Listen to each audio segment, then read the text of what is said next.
സ്ത്രീധനം. സ്ത്രീധനത്തിൻ്റെ കാര്യം പറയുമ്പോൾ എന്തുകൊണ്ടാണ് സ്ത്രീധനം ഇന്നും കൊടുക്കുന്നത്? നിയമം മൂലം ഇല്ലാണ്ടാക്കിയ കാര്യമാണ് ഈ സ്ത്രീധനം കൊടുക്കുന്നതും വാങ്ങുന്നതും എല്ലാം കുറ്റകരമാണ്. പക്ഷേ എന്തുകൊണ്ടാണ് ഇതെല്ലാം അറിഞ്ഞുകൊണ്ടും ഇന്നത്തെ സമൂഹവും ഇത് വീണ്ടും ആവർത്തിക്കുന്നത്? എല്ലാ അച്ഛനമ്മമാരും കരുതുന്ന ഒറ്റ കാര്യമാണ്, തങ്ങളുടെ മകൾ മറ്റൊരു വീട്ടിലേക്ക് വെറും കൈയോടെ ചെന്ന് കയറിയാൽ തീർച്ചയായിട്ടും അവൾ അവിടെ ഒരുപാട് കഷ്ടപ്പാടുകൾ അനുഭവിക്കേണ്ടി വരും. അവൾക്കൊരു വിലയും ഉണ്ടാവില്ല. അതുകൊണ്ട് തങ്ങളാൽ കഴിയുന്നത് എന്താണോ കൊടുക്കാൻ കഴിയുന്നത് അതിൻ്റെ പരമാവധി കൊടുത്തു വിടുക എന്നുള്ളതാണ് അതുകൊണ്ട് രക്ഷിതാക്കൾ ഉദ്ദേശിക്കുന്നത്. തൻ്റെ മകൾ അവിടെ ഭർത്താവിൻ്റെ വീട്ടിൽ സന്തോഷത്തോടു കൂടി കഴിയണം, അതാണ് അവരുടെ ലക്ഷ്യം. ഇന്ന് നമ്മൾ കാണുന്ന വിവാഹങ്ങളൊക്കെ എന്ത് ആർഭാടമാണ്, ആർഭാടത്തിൻ്റെ അങ്ങേയറ്റമാണ് കാണിക്കുന്നത്. ഇത് കണ്ടിട്ട് സാധാരണക്കാരനായിട്ടുള്ള ആൾക്കാർ പോലും അത് തന്നെ അനുകരിക്കുകയാണ്. പണ്ടൊക്കെ എല്ലാ കല്യാണത്തിനും നിറച്ച് മുല്ലപ്പൂ വയ്ക്കുക എന്നുള്ളതാണ്. ഇപ്പം മുല്ലപ്പൂവൊന്നുമില്ല, കൂടുതലും അതിനെ ഒഴിവാക്കിയിട്ട് മറ്റു പൂക്കളൊക്കെ വയ്ക്കുകയാണ്. അതൊരു മാറ്റം, സ്വർണത്തിൻ്റെ വന്ന മാറ്റം. സ്വർണത്തിന് നമ്മൾ മാക്സിമം ഹെവി അല്ലാതെ ഒത്തിരി തോന്നിക്കുന്ന രീതിയിലുള്ള സ്വർണ്ണാഭരണങ്ങളൊക്കെ ഉണ്ട്.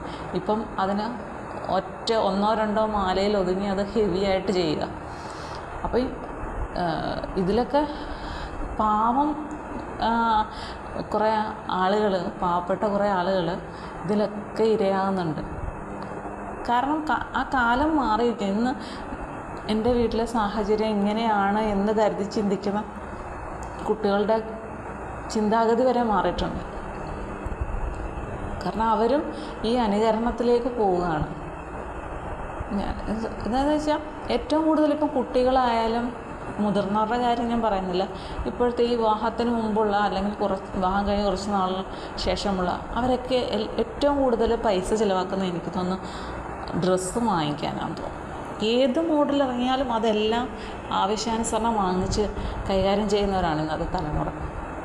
മിക്കവാറും പേര് ജോലി കാണും, പക്ഷെ അപ്പോഴും ഇങ്ങനെ തന്നെയാണ്, കുറേ പണം ഇതിന് വേണ്ടിയിട്ട് ചിലവാക്കുന്നുണ്ട്. പക്ഷേ ഇതൊക്കെ കൂടെ കൂട്ടി വെച്ചാൽ പലതും നേടാം എന്ന് ചിന്തിക്കാത്ത ഒരു വിഭാഗം ആളുകളുണ്ട്, ഇതെല്ലാം ചിന്തിക്കുന്നവരുമുണ്ട്.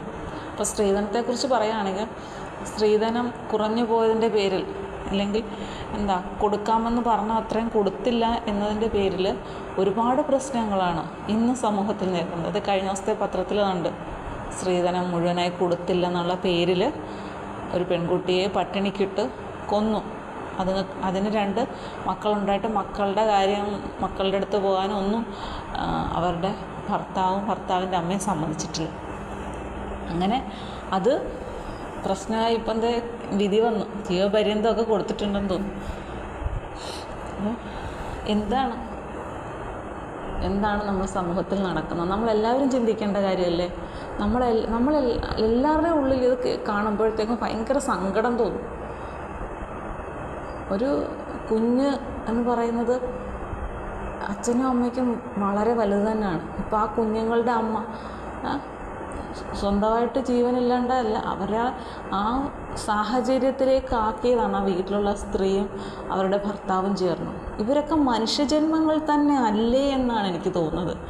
എങ്ങനെ അവർ ആഹാരം കഴിക്കുന്നതിനിടയിൽ ഒരാളെ നോക്കിയിരുത്തിക്കൊണ്ട് ഭക്ഷണം കഴിക്കാൻ എങ്ങനെ പറ്റുന്നു? ഒരു നേരത്തെ ആഹാരം കൊടുത്തില്ലെങ്കിൽ ഇവർക്ക് എന്ത് പുണ്യം കിട്ടുമെന്നാണ് ഇവർ കരുതുന്നത്. നേരെ മറിച്ചാണല്ലോ ചിന്തിക്കുന്നത്, ആഹാരം കൊടുത്താൽ പുണ്യം കിട്ടുമെന്ന്. ഇവർ ചിന്തിക്കുന്നത് നേരെ തിരിച്ചായിരിക്കാം, കൊടുത്തില്ലെങ്കിൽ എന്തോ ഒന്ന് നേട്ടം സംഭവിക്കും. എന്നിട്ട് അതിൽ പറയുന്നത് ആ പെൺകുട്ടിയുടെ മൃതദേഹം എന്ന് പറയുന്നത് നേർത്ത് പോയി, അതായത് വണ്ണമെല്ലാം പോയി വല്ലാത്തൊരവസ്ഥയിലാണ് വീട്ടുകാർ കാണുന്നതെന്നാണ് പറയുന്നത്. പട്ടിണിക്കിട്ട് കൊന്നു. നമുക്ക് ഒന്ന് ആലോചിച്ച് നോക്കി, ഒരു പട്ടിണി എന്ന് പറയുന്നത് എന്താണ്? ആഹാരം വീട്ടിലുണ്ടാക്കുന്നുണ്ട്, ബാക്കി എല്ലാവരും കഴിക്കുന്നുണ്ട്. ആ ആഹാരത്തിൻ്റെ മണവും ശ്വസിച്ച് ഇല്ലേ, വിശപ്പടക്കി എങ്ങനെ ആ സ്ത്രീ മുന്നോട്ട് പോയി കാണും? അതിൻ്റെ ഇടയ്ക്ക് അവരുടേതായിട്ടുള്ള എല്ലാ ആവശ്യങ്ങളും നടക്കണം. ഇല്ലേ? അവർ ഈ അവർക്കൊന്ന് എഴുന്നേറ്റ് ഇരിക്കാനോ അല്ലേ, ഒന്ന് നടക്കാനോ, അവർക്കൊന്ന് കുളിക്കാനോ, കുളിച്ച് തുണി കഴുകിയിടാനോ ഒക്കെ തന്നെ അവർക്ക് ഒരാരോഗ്യം വേണം അല്ലേ? അപ്പോൾ ഇതെല്ലാം അവരെങ്ങനെ ചെയ്ത് കാണും? അതോ ആഹാരമില്ലാണ്ട് കിടന്ന് എന്താ പറയുക, നരകിച്ച് ആ ഒരു മരണത്തിലേക്ക് അവർ എങ്ങനെയായിരിക്കും എത്തിപ്പെട്ടിട്ടുണ്ടാവുക? ഈ ഒരു അവസ്ഥ കണ്ടുകൊണ്ടിരുന്ന സ്വന്തം ഭർത്താവ് എന്ന് പറയുന്നതിൽ അവർക്ക് 2 കുട്ടികളുണ്ട് അല്ലേ? ഒരാളല്ല, 2 കുട്ടികളുണ്ട്. അങ്ങനെ സ്ത്രീധനം തരാത്ത ഒരു പെണ്ണിനെ എനിക്ക് വേണ്ടാന്ന് വെക്കുന്നതല്ല നല്ലത്. അല്ലെങ്കിൽ എന്തിന് 2 കുഞ്ഞുങ്ങൾക്ക് ജന്മം നൽകി? അത്രയ്ക്കും ദുഷ്ടനായ ഒരു മനുഷ്യനാണ്. ദുഷ്ടമായിട്ടുള്ള ചിന്താഗതികളുമായിട്ടുള്ള അതിന് കൂട്ടു നിൽക്കാൻ പറ്റിയ ഒരു അമ്മയും. മിക്ക സ്ഥലങ്ങളിലും മിക്ക വീടുകളിലും സംഭവിക്കുന്നത്, ഇതിനു മുമ്പ് ഒരുപാട് ഇത്തരത്തിലുള്ള കൊലപാതകങ്ങൾ ഉണ്ടായിട്ടുണ്ട് പല രീതിയിൽ. അവിടെയെല്ലാം അമ്മമാരാണ് മകന് കൂട്ടു നിൽക്കുന്നത്, പിന്നെ സഹോദരിയും കാണും. ഇത്തരത്തിൽ കൂട്ടു നിൽക്കുന്ന അമ്മമാർ കരുതുന്നില്ല തനിക്കൊരു മകളുണ്ട്, തനിക്കൊരു ജീവിതമുണ്ട്, എന്താകുമെന്ന് ഒരിക്കലും ചിന്തിക്കുന്നില്ല. നമുക്ക് അധികം വർഷങ്ങളൊന്നും പഴക്കമില്ല. ഒരു പെൺകുട്ടിയെ ഇതുപോലെ തന്നെ എല്ലാം കൊടുത്തു, എന്നാലും മാനസികമായിട്ട് ഇച്ചിരി ബുദ്ധിമുട്ടുണ്ട്, ശാരീരികമായ ബുദ്ധിമുട്ടുണ്ടെന്നും പറഞ്ഞുകൊണ്ട് പാമ്പിനെ കൊണ്ട് കടിപ്പിച്ച് കൊലപ്പെടുത്തിയത് എല്ലാവർക്കും ഓർമ്മ കാണും. അവരുടെ കല്യാണ വേഷം തന്നെയായിരുന്നു ഫോട്ടോ ആയിട്ട് ഇങ്ങനെ കിടക്കുന്നത്. എന്തോരം സ്വർണ്ണമായിരുന്നു, എന്തൊക്കെ രീതിയിൽ ചെയ്തു കൊടുത്തു അല്ലേ? അപ്പോൾ ഇവരെല്ലാവരും ഇങ്ങനെയുള്ള മനുഷ്യരെന്താണ് കരുതുന്നത്? ഒരു പെൺകുട്ടിയെ വിവാഹം കഴിച്ചു കഴിഞ്ഞാൽ അത് അവരുടെ വീട്ടിൽ നിന്ന് ലഭിക്കുന്ന ഈ സ്വർണ്ണാഭരണങ്ങളോ സ്വത്തോ പണമോ എല്ലാം എനിക്ക് സ്വന്തമാകും, അതുവഴി എനിക്കും എൻ്റെ വീട്ടുകാർക്കും സുന്ദരമായിട്ട് ജീവിക്കാം. ഈ ചിന്താഗതിയാണ് ഇത്തരത്തിലുള്ള മനുഷ്യർക്ക് മുഴുവൻ. ഇത് എങ്ങനെയെങ്കിലും കൈക്കലാക്കുക. ഒരു കുട്ടി ജനിച്ചു കഴിഞ്ഞാൽ അതോടുകൂടി രക്ഷപ്പെട്ട്. കാരണം പിന്നെ ഒന്നും തിരിച്ചു കൊടുക്കണ്ട, കുട്ടിയെ നോക്കിയാൽ മതി. അതിനെ എങ്ങനെയെങ്കിലുമൊക്കെ അതങ്ങ് വളർന്നോളുമല്ലോ അല്ലേ? കുട്ടി എങ്ങനെയെങ്കിലുമൊക്കെ വളർന്നോളും. കുട്ടിയെ അമ്മയില്ലെങ്കിൽ തീർച്ചയായിട്ടും അച്ഛനാണ് അവകാശം. അപ്പോൾ അച്ഛൻ്റെ കൂടെ നിർത്തിക്കോളും. അപ്പോൾ അമ്മയെ എങ്ങനെയെങ്കിലും ഒഴിവാക്കുക. അപ്പോൾ അങ്ങനെ അമ്മ ഒഴിവാക്കി കിട്ടുമ്പോഴത്തേക്ക് അച്ഛൻ്റെ കൂടെ കുഞ്ഞു നിന്ന് വളർന്ന് അപ്പം അമ്മയ്ക്ക് ഉള്ളതൊന്നും തിരിച്ച് ആരും വീട്ടുകാർ ചോദിക്കത്തുമില്ല, കൊടുക്കുകയും വേണ്ട. കാരണം കുട്ടിയുണ്ടല്ലോ, കുട്ടിക്കല്ലേ പിന്നെ അവകാശം. അങ്ങനെയൊക്കെ കിഴിഞ്ഞ ബുദ്ധിയുമായി ചിന്തിച്ച് കൂട്ടിയിട്ട് ഒരു പെൺകുട്ടിയെ കൊണ്ടുവന്ന് അത്രയ്ക്കും പീഡനങ്ങൾ നൽകി അവളുടെ ജീവൻ എടുക്കുകയാണ്. ഒരു പെണ്ണാണ് മറ്റൊരു പെണ്ണിൻ്റെ ശത്രു എന്ന് പറയുന്നത് കേട്ടിട്ടുണ്ട്. ഇത്തരത്തിലുള്ള വാർത്തകൾ കാണുമ്പോൾ ഉറപ്പാണ് അങ്ങനെ തന്നെയാണ്. പക്ഷേ ഇങ്ങനെ ചിന്തിക്കുന്നവരാരും സമാധാനമായിട്ട് ഒരിക്കലും ജീവിക്കത്തില്ല. അതിന് ഒരു മാറ്റവും ഇല്ല. ഇന്നല്ലെങ്കിൽ നാളെ അതിനുള്ള തിരിച്ചടി കിട്ടും ഇല്ലേ? ഇപ്പം നമ്മൾ പറയും എല്ലാവരും ഇന്നത്തെ കാലത്ത് പഠിത്തം ഉള്ളവരാണ്, പക്ഷെ പഠിത്തം ഉണ്ടായിട്ട് ഒരു കാര്യമില്ല എന്നുള്ള രീതിയിലാണ്. ഇങ്ങനെയുള്ള ചിന്താഗതിക്കാരോട് നമ്മൾ എന്ത് പറയാനാണ്? എല്ലാവരും ഒന്ന് കരുതിയിരിക്കും. നമ്മൾ കേൾക്കുന്നവരല്ല. നമ്മളെവിടെയെങ്കിലും ഇങ്ങനൊരു സംഭവം ഉണ്ടായാൽ നമ്മളത് ഒറ്റ കാര്യം പറയാം, ഇങ്ങനെ നിങ്ങളൊരു വിവാഹം കഴിക്കുന്നത് ഒരിക്കലും സ്ത്രീയുടെ ധനത്തെ കണ്ടുകൊണ്ടാവരുത്.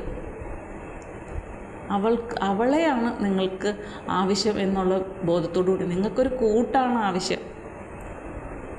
വിഡ്ഢികളായിട്ടുള്ള മനുഷ്യർക്ക്, ഈ ഇത്തരത്തിൽ ചിന്തിക്കുന്ന വിഡ്ഢികൾക്ക്, ദുഷ്ടന്മാർക്ക് അവരാദ്യം മനസ്സിലാക്കേണ്ടത് നിങ്ങൾക്കൊരു കൂട്ടാണ് വേണ്ടത്.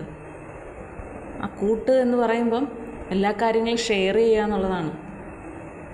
അവർക്ക് കൊടുക്കാവുന്നതെല്ലാം കൊടുക്കുക, അവരുമായിട്ട് സന്തോഷമായിട്ട് ഇരിക്കുക അല്ലേ? ഒരു പെണ്ണ് സ്ത്രീധനവുമായി വീട്ടിലേക്ക് വരുന്നു, ഒരുപാട് പ്രതീക്ഷയുമായി വരുന്നു. പെണ്ണിന് ഇത്രയും മുതലും കാര്യങ്ങളുമായിട്ട് വരണം. ചെറുക്കൻ എന്താണുള്ളത്?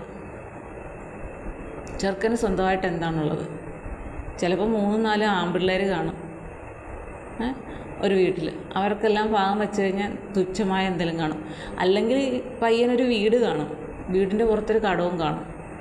ഇല്ലെങ്കിൽ താലിമാല വരെ മേടിച്ചിരിക്കുന്നത് കടം മേടിച്ചായിരിക്കും. ഈ പെണ്ണിൻ്റെത് സ്ത്രീധനം കൊണ്ടുവന്നിട്ട് അതെടുത്തിട്ട് കൈകാര്യം ചെയ്തിട്ട് വേണം ഇതെല്ലാം ഈ കടങ്ങളെല്ലാം മാറ്റാൻ. ഈ ചിന്താഗതി ആയിട്ടിരിക്കുന്നവരായിരിക്കും കുറേ ആളുകൾ. എത്ര പേരുണ്ട് നമ്മുടെ സമൂഹത്തിൽ, എൻ്റെ മകന് ഒരു പെണ്ണിനെ വേണം, എനിക്ക് സ്ത്രീധനമൊന്നും വേണ്ട, അത്യാവശ്യം ഒന്ന് വിദ്യാഭ്യാസം വേണമെന്നേ ഉള്ളൂ, പിന്നെ നിങ്ങൾക്ക് ഇഷ്ടം കൊടുക്കുകയോ വാങ്ങിക്കുക, ഞങ്ങൾ അതിനെക്കുറിച്ച് അന്വേഷിക്കുകയോ ചെയ്യില്ല, ഞങ്ങൾക്ക് വേണ്ട എന്നാണ് ഞങ്ങളുടെ തീരുമാനം. അങ്ങനെ തീരുമാനിച്ച് ഒരു പെണ്ണിനെ വിവാഹം കഴിച്ചു കൊണ്ടുവന്ന് നല്ല രീതിയിൽ നോക്കാൻ എത്ര പേർക്ക് കഴിയും? പെണ്ണിൻ്റെ സ്ത്രീധനം എടുക്കാതെ സ്വന്തമായി വീടും വച്ച് സുഖമായി ജീവിക്കാൻ എത്ര പേർക്ക് കഴിയും? നിങ്ങളൊന്ന് ആലോചിക്കുക. നിങ്ങൾ ഏതായാലും നിങ്ങൾ എന്ന് ഞാൻ പറയുന്നുള്ളൂ, നമ്മളൊന്ന് ആലോചിക്കുക. ഒരു വിവാഹം കഴിച്ച് ഒരു പെണ്ണിനെ കൊണ്ടുവരുന്നു, അവരുടെ കയ്യിലൊരു 50 പവനുണ്ടെന്ന് കരുതുക.